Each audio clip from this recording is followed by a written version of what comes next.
I have always been uneasy driving alone at night.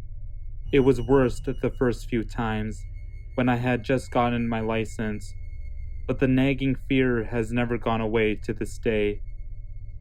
It's disorienting to look into the mirrors and see nothing, and I mean nothing but the consuming blackness of the night.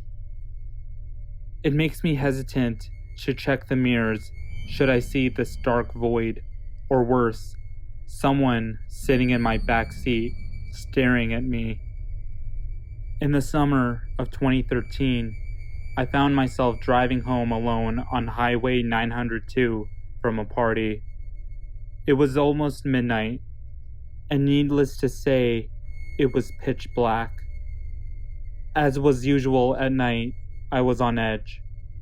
I had the radio off and could hear nothing but the muffled roar of tires on pavement and the dull hum of the engine.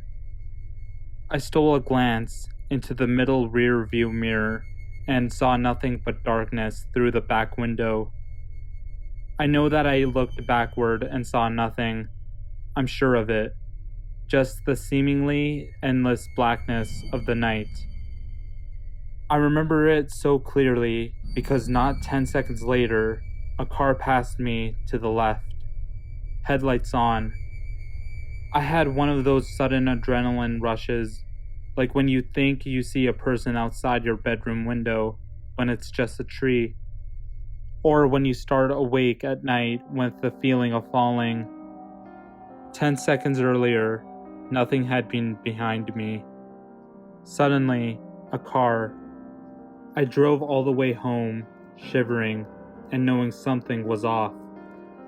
The next morning, I found 2 sets of scratches near the back of my van.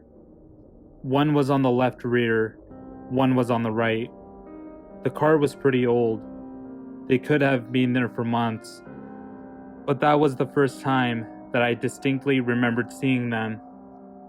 In hindsight, there are 2 possibilities for what happened that night. Possibility 1.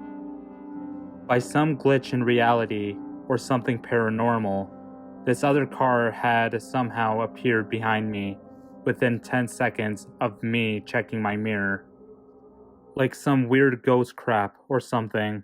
However, the second option is what makes my blood run cold whenever I consider it. It didn't even occur to me until months after the fact, but it makes me dread driving alone at night even more. Possibility 2. The car was normal.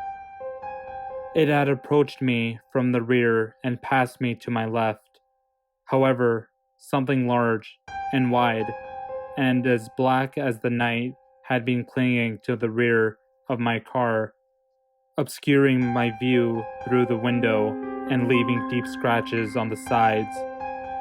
And I had inadvertently driven it home with me